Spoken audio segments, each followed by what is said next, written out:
नमस्ते, welcome to etc online. आज के वीडियो में हम लोग पढ़ने वाले क्लास 10th एनसीईआरटी की बुक का चैप्टर नंबर 1 और letter to God.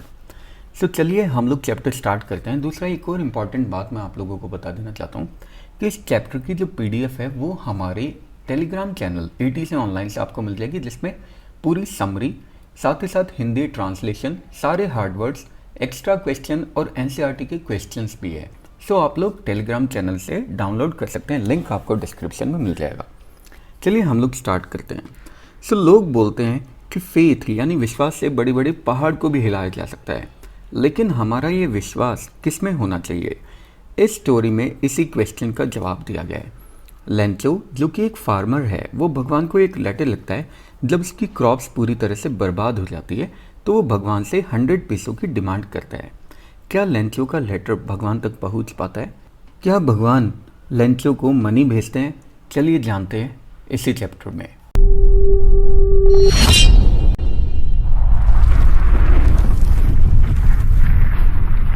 So chapter की स्टार्टिंग में हमें दिखाई देता है एक हाउस। सिर्फ एक ही हाउस है पूरी की पूरी वैली में। वैली मतलब घाटी। पूरी घाटी में सिर्फ एक हाउस है जो कि एक छोटी पहाड़ी के एकदम टॉप पे स्थित है। इस हाइट से सामने की तरफ हमें रिवर दिखाई देती है और फील्ड दिखाई देते हैं राइप कॉर्न के, यानी पके हुए मक्के के खेत हमें दिखाई देते हैं जिन पे फूल उगे हुए हैं और ये प्रॉमिस कर रहे हैं एक गुड हार्वेस्ट की, यानी एक अच्छी फसल की प्रॉमिस कर रहे हैं। अब धरती को सिर्फ एक ही चीज़ की ज़रूरत है और वो है कि या तो बहुत तेज़ बारिश आ जाए या फिर हल्की बूंदाबांदी आ जाए। आज सुबह से ही, मॉर्निंग से ही लेंचो जो कि अपने फील्ड को बहुत अच्छे से जानता था, अपने खेत को बहुत अच्छे से जानता था, उसने आज मॉर्निंग से कुछ भी नहीं किया था, सिर्फ बस नॉर्थ ईस्ट स्काई की तरफ देख रहा था। और वो अंदर जाके अपनी वाइफ से बोलता है आज हम लोगों को पानी मिलने वाला है, मतलब आज बारिश होने वाली है।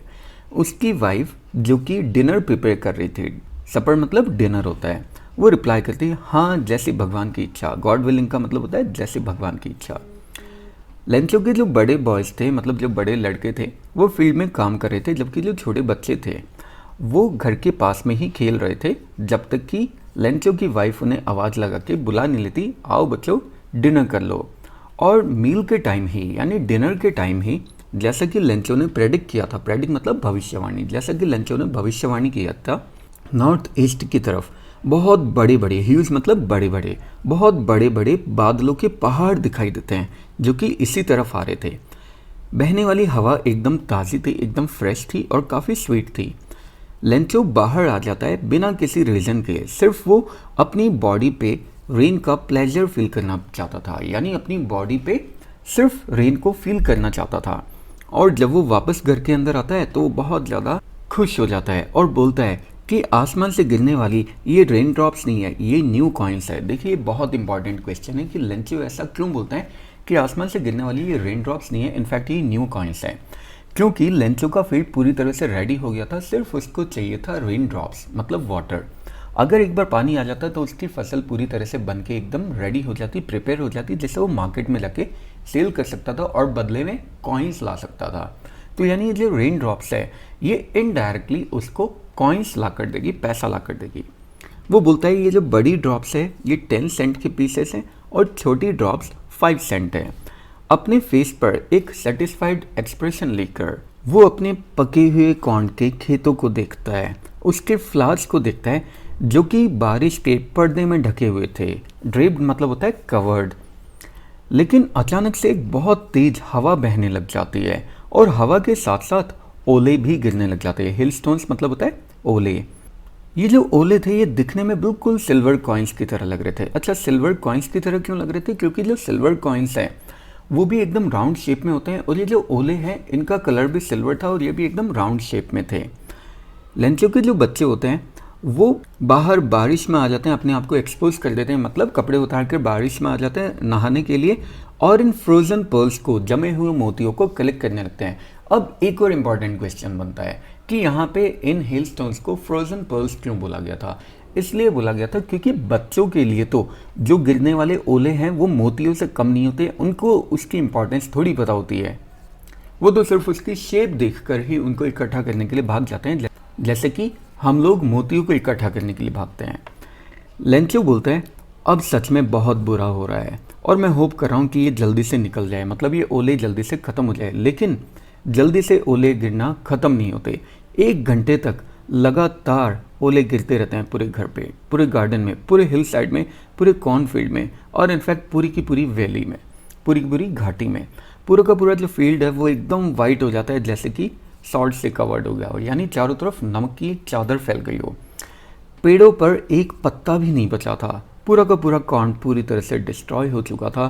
फूल जा चुके थे, मतलब जो फसल थी उस पे जो फूल थे वो पूरी तरह से जा चुके थे।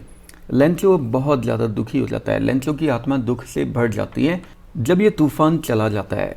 वो अपनी फील्ड में जाता है, एकदम बीचों बीच खड़ा होता है और अपने बच्चों से बोलता है। लॉकस्ट मतलब टिड्डी होती है, टिड्डियाँ होती है, उसे लोकस्ट बोलते हैं। और प्लेग मतलब ग्रुप। तो वो बोलता है टिड्डियों का एक ग्रुप यानी टिड्डियों का एक दल भी इससे ज़्यादा तो छोड़ के जाता, इतना ज़्यादा नुकसान नहीं करता। लेकिन हेल स्टोन्स ने तो कुछ भी नहीं छोड़ा। ये पूरा साल अब हम लोगों को कॉर्न नहीं मिलेगा, मक्का नहीं मिलेगा। वो नाइट लेंचो के लिए बहुत ही ज़्यादा सॉरोफुल थी, बहुत ही ज़्यादा परेशानी भरी थी। वो बोलता है हमने पूरे साल भर जो मेहनत की वो सब वेस्ट हो गई। अब कोई भी नहीं है जो हमारी हेल्प कर सके। इस साल तो हम लोग भूखे ही मर जाएंगे। मतलब लेंचो पूरी तरह से अपनी उम्मीद खो चुका था, हिम्मत हार चुका था। लेकिन वो लोग जो सॉलिटरी हाउस में रहते हैं, सॉलिटरी मतलब अकेला, वो लोग जो एकांत हाउस में रहते हैं, एकांत घर में रहते हैं, इस वैली के एकदम बीचों बीच उन लोगों के दिलों में एक सिंगल होप होती है, मतलब एक उम्मीद की किरण होती है। और वो उम्मीद होती है हेल्प फ्रॉम गॉड, यानी भगवान से हेल्प की उम्मीद। सो लेंचो मन ही मन सोचता है कि अपसेट होने का कोई फ़ायदा नहीं है। मुझे लग रहा होगा कि ये टोटल लॉस है, लेकिन ध्यान रखो कोई भी कभी भूखा नहीं मरता है। लोग ऐसे ही तो बोलते हैं कि कोई कभी भूखा नहीं मरता है। पूरी रात भर लेंचो अपनी उसी उम्मीद के बारे में सोचता रहता है। और वो उम्मीद क्या थी? हेल्प ऑफ गॉड, भगवान से मदद की उम्मीद। भगवान जिसकी आंखें, जैसा कि उसे बताया गया था, सब कुछ देख लेती है, यहाँ तक कि हमारे मन में क्या चल रहा है वो भी देख लेती है। लेंचो एक बहुत ही हार्ड वर्किंग मैन था। ऑक्स ऑफ एन मैन का मतलब है बहुत ही ज़्यादा हार्ड वर्किंग, बहुत ही ज़्यादा हार्ड वर्किंग मैन था, जो कि जानवरों की तरह अपने खेत में काम किया करता था। लेकिन फिर भी उसे थोड़ा लिखना पढ़ना भी आता था। जो नेक्स्ट संडे आया उसमें डे ब्रेक में, मतलब जैसे दिन निकला, उसने एक लेटर लिखना स्टार्ट किया, जिसे उस लेटर को लिखने के बाद में वो खुद उसे लेकर गया टाउन में और मेल बॉक्स में जाके उसे ड्रॉप कर देता है। ये लेटर कोई नॉर्मल लेटर नहीं था, लेटर टू गॉड था, यानी भगवान के नाम पे उसने एक लेटर लिखा था। इस लेटर में वो लिखता है, भगवान अगर आपने मेरी हेल्प नहीं की तो मैं और मेरी फैमिली इस पूरे साल भूखे मर जाएंगे। मुझे ज़्यादा कुछ नहीं चाहिए, मुझे सिर्फ 100 पीसो चाहिए ताकि मैं अपने फील्ड को दोबारा सो कर सकूं, मतलब अपने फील्ड में दोबारा फसल उगा सकूं, और जब तक क्रॉप नहीं आती तब तक मैं जिंदा रह सकूं। क्योंकि हेल स्टॉर्म्स ने आगे की कहानी वो उसमें पूरी लिख देता है। वो एनवलप पे लिखता है टू गॉड, यानी एनवलप पे, लिफाफे पे जहाँ पे एड्रेस लिखा जाता है वहाँ पे एड्रेस की जगह वो लिखता है टू गॉड, और उस एनवलप में लेटर को डाल देता है। अभी भी थोड़ा परेशान होता है, लेकिन बेचारा टाउन के पास में जाता है, मतलब कस्बे में जाता है, टाउन में जाता है। जब वो पोस्ट ऑफिस पहुंचता है तो वहाँ पे वो लेटर पे स्टैंप लगाता है और सीधा उसे मेल बॉक्स में डाल देता है, यानी लेटर बॉक्स में डाल देता है।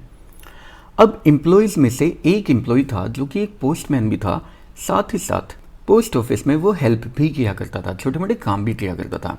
वो जैसे ही एनवलप पे एड्रेस दिखता है भगवान के नाम लिखा हुआ, वो बहुत बुरी तरह से हंसने लग जाता है और सीधा अपने बॉस के पास जाता है और उसे लेटर टू गॉड दिखाता है। अपने पूरे करियर में, पोस्टमैन के पूरे करियर में उसने आज तक कभी ऐसा एड्रेस देखा भी नहीं। पोस्ट मास्टर, जो कि एक, यहाँ पे देखिए कैरेक्टर स्केच पोस्ट मास्टर का आपको याद करना है, ये इंपॉर्टेंट है।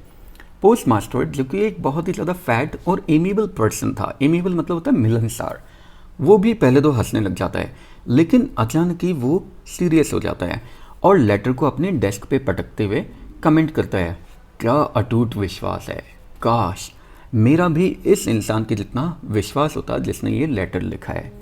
सीधा भगवान से बात करने के लिए चला है। कॉरेस्पॉन्डेंस मतलब कॉन्वर्सेशन।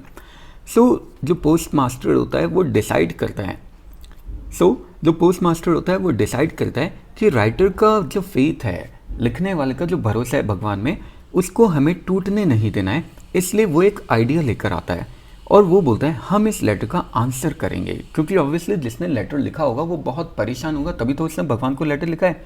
हम इसका आंसर करेंगे। लेकिन जब वो लेटर को ओपन करता है तो ये एकदम एविडेंट हो जाता है कि इसका आंसर करने के लिए उसे अपनी गुडविल, इंक और पेपर से ज़्यादा कुछ चाहिए था।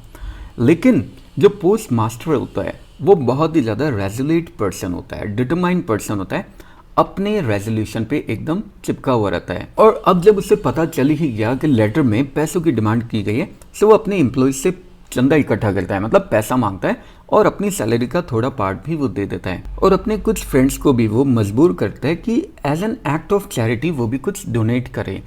अब उसके लिए 100 पैसों तो गैदर करना इम्पॉसिबल था, लेकिन फिर भी उसने थोड़ा पैसा इकट्ठा कर लिया और मोर देन हाफ पैसा इकट्ठा करके उस फार्मर को वो लेटर भेज देता है, यानी पोस्ट बॉक्स में वो लेटर डाल देता है। वो सीधा मनी को डालता है एनवलप में और उस पर लेंचो का एड्रेस लिखता है।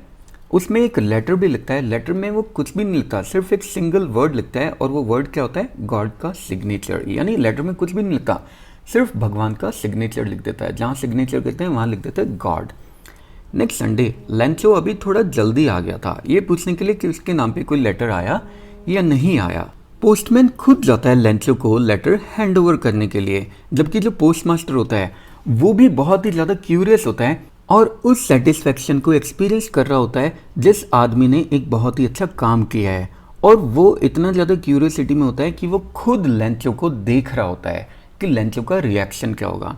जैसे लेंचो को वो लेटर मिलता है तो उस लेटर में पैसा देखकर लेंचो बिल्कुल भी सरप्राइज नहीं होता, क्योंकि उसका तो कॉन्फिडेंस था कि अगर मैंने भगवान से हेल्प मांगी है तो भगवान मेरी हेल्प जरूर करेंगे। लेकिन जैसे ही वो पैसा काउंट करता है वो बड़ा गुस्से में आ जाता है, वो गुस्सा हो जाता है, क्योंकि भगवान से कोई गलती तो हो ही नहीं सकती। ना ही भगवान लेंचो की रिक्वेस्ट को डिनाई कर सकते हैं कि लेंचो ने 100 पैसा मांगा था और भगवान उससे कम भेज दे, ऐसा तो हो ही नहीं सकता। तुरंत ही लेंचो वापस जाता है विंडो पे, पेपर और इंक के लिए डिमांड करता है, इंक के लिए पूछता है और पब्लिक राइटिंग टेबल पे वो लिखना स्टार्ट कर देता है। ब्रो मतलब आईब्रो होता है, अपनी आईब्रो को रिंकल करते हुए यानी भौहें चढ़ाते हुए, मतलब थोड़ा सा एग्रेशन में, गुस्से में वो लिखना स्टार्ट करता है। और ये गुस्सा उसे क्यों आ रहा था, क्योंकि अपने आइडियाज़ को वो एक्सप्रेस कर रहा था, इसकी वजह से उसे थोड़ा गुस्सा आ रहा था। जब वो लिखना फिनिश कर लेता है तो वापस वो विंडो पे जाता है, एक स्टैम्प बाय करता है, उसको लिख करता है और फिर उसको उस लेटर के ऊपर एक घूंसा मार के, मुट्ठी मार के चिपका देता है। जैसे ही वो लेटर मेल बॉक्स में जाता है, पोस्ट मास्टर इतना ज़्यादा क्यूरियस हो जाता है कि भाई अभी अभी तो इसे लेटर का रिप्लाई मिला है, अब इसने लेटर में क्या लिख दिया। सो पोस्ट मास्टर इतना ज़्यादा क्यूरियस हो जाता है कि वो अपने आप को रोक ही नहीं पाता और खुद जाता है लेटर को ओपन करने के लिए। लेटर में लिखा रहता है, भगवान जितने पैसे की मैंने आपसे डिमांड की थी सिर्फ 70 पैसों ही मुझ तक पहुंचा, मुझे बाकी का पैसा भी जल्दी से भेज दो क्योंकि मुझे इसकी बहुत ज़्यादा ज़रूरत है। हाँ, लेकिन इस बार ध्यान रखना, इस बार मुझे मेल के थ्रू मत भेजना, पेटीएम या जीपे कर देना, क्योंकि जो पोस्ट ऑफिस एम्प्लॉयज़ है वो एक नंबर के दुष्ट लोग हैं। बंच ऑफ क्रुक्स मतलब होता है बदमाश, दुष्ट, निकम्मे। और नीचे अपने साइन कर देता है लेंचो। और इसी के साथ ही स्टोरी यहीं पे एंड हो जाती है। मैं आप लोगों को फिर से रिमाइंड करवाना चाहता हूँ, अगर इस चैप्टर के नोट्स आप लोगों को चाहिए तो ETC ऑनलाइन टेलीग्राम चैनल से आप लोग डाउनलोड कर सकते हैं। कंप्लीट नोट्स मिलेंगे along with the question and answer, hard words, summary, Hindi और इंग्लिश दोनों में। एंड आई होप आप लोगों को वीडियो बहुत अच्छा लगा होगा, साथ ही साथ लाइन बाय लाइन एक्सप्लेनेशन एकदम समझ में आ गया होगा। फिर भी अगर आप लोगों का कोई भी डाउट है, कमेंट है, सजेशन है, नीचे कमेंट बॉक्स में आप लोग अपने मैसेज ड्रॉप कर सकते हैं। मैं ट्राई करूंगा जल्द से जल्द आंसर करने की। इसी तरह की और मज़ेदार और इंटरेस्टिंग वीडियोस के लिए बने रहिए ETC ऑनलाइन के साथ। नेक्स्ट वीडियोस तक के लिए have a good day, take care, bye bye. जय हिंद, जय भारत, राधे राधे।